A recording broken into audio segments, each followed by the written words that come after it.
Good morning, everyone. Frowey says good morning. Frowey.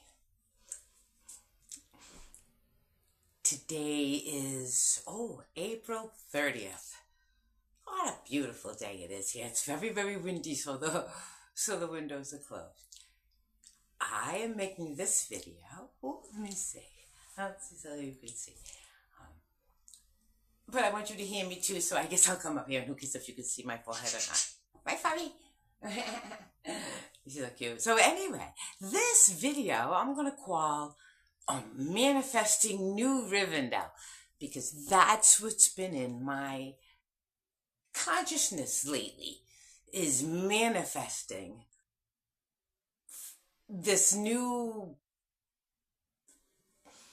world. It's like a new way to be. It's a new way to be. And it's going to start, I believe, with all of we the light working people,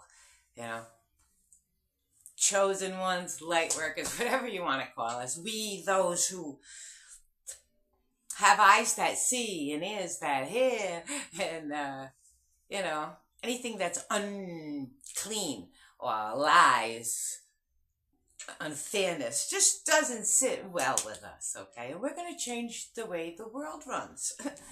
I call it New Rivendell. And then I'm just going to give you a little bit of, real manifesting. And we're bringing it into the real world. I mean, I'm really bringing it into the real world, I'm doing things to gain funds to create this, okay? In New Rivendell, there will be no, cars, of any kind. We don't need them. It's much better to live in symbiotic oneness with the horses, it just works out so much better, okay? There's really no need for money either, because everything is provided for. Okay? We get our energy from the river. We get our energy from decaying matter, biogas. We get our energy from even there's wood gas as well as biogas, between burning and bioing our gas, and the energy from the blowing air and the flowing water and the warmth of the sun, all done not in some big, awful, ugly, grandiose way, but in a way that preserves the sanctity of the woods. When you look at us in New Rivendell, it won't look like much but the woods, really. Saying, to be a thriving community, and outside of, we're going to live close to the river, where like right now everybody lives close to the road, okay? Back in time, I'll just say back in time, we all lived, there were no road really. The river was our road, and we all lived kind of close to the river. This is going to sort of bridge that gap, okay? The roads I'm going to build are going to be perfect for horses, unshod horses, okay? And all along the roads will be all of the grazing, wonderful things in all of our gardens and groves and orchards and things, right, where we can pick them nice and easy, okay? The herds of cattle, that the milkers, they'll be able to. There's these automatic milking stations, and when the cow wants to get milked, they go and they get milked. And then it's even that they'll get milked more than the twice a day. They'll put out more milk. And if you let them graze where they want to graze, they'll only, say this is the grass, the whole big grass thing, right? The cows will only eat like a third. That's where they get all of their sweetness and all their nutrients. The rest of it, it's not as palatable, it's not as good, it's not as nutritious, and they don't make as good milk with it. So if you leave the cows to their own devices, they'll nibble off the tops of this ones and the tops of that ones and the tops of that ones, and then they won't go back to that pasture over there until more tops have grown in.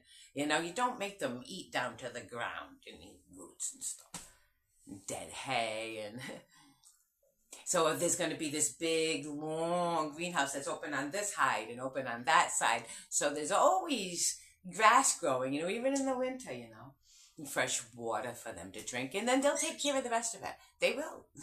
They do. They take care of the rest of it, you know. So there's always going to be fresh milk, and there's going to be butter and cheese and cream and all that, and of course water and energy, and between the gardens and groves, and there's plenty to eat, and the woods are filled with turkeys and chickens, and you know, and the pigala. I only need one pigala, really. I mean, how many people are going to be? But she gives so many in a year, you know. After she's 2 years old, you know, she gives a litter, and then in another year or so, you another litter. How much pork can you eat? You know, how much bacon do you need? We're not doing this because we're going to make a buck. We're doing it because we're going to survive. Okay, it's when nature provides. Okay, New Rivendell. We're going to be living from here, through here. Okay, from here, through here, through here. You see? That's what I'm saying. We are manifesting New Rivendell. And as soon as I have resources, I'm buying that land. And I'm going to call all my light workers to come live. Yes. And I'm not talking money. And all I want you to do is put your hands to the earth and let's make. Okay? Let's make the real world. Okay? Outside of everything else. We can let the real world go, the rest of the world go on without us. And New Rivendell will grow and will be so abundant, you know, and then in the next community will show them how, and the next community will show them how, and it'll grow. Just, you can't stop it, okay? There's no way to stop it once the ball of peace does roll. Filters through the airways, transforming every soul. Believe me, we are many, a justice of our birth. It's time to put evil in its place and let good take over the earth. It is I, Gina Luisa, manifesting New Rivendell into the world. I love you all so much. I can feel your wonderfulness.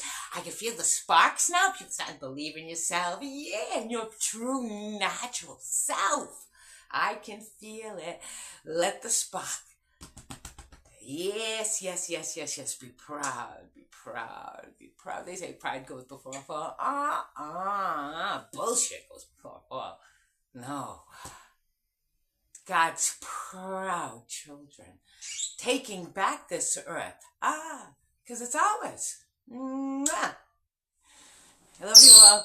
We're manifesting.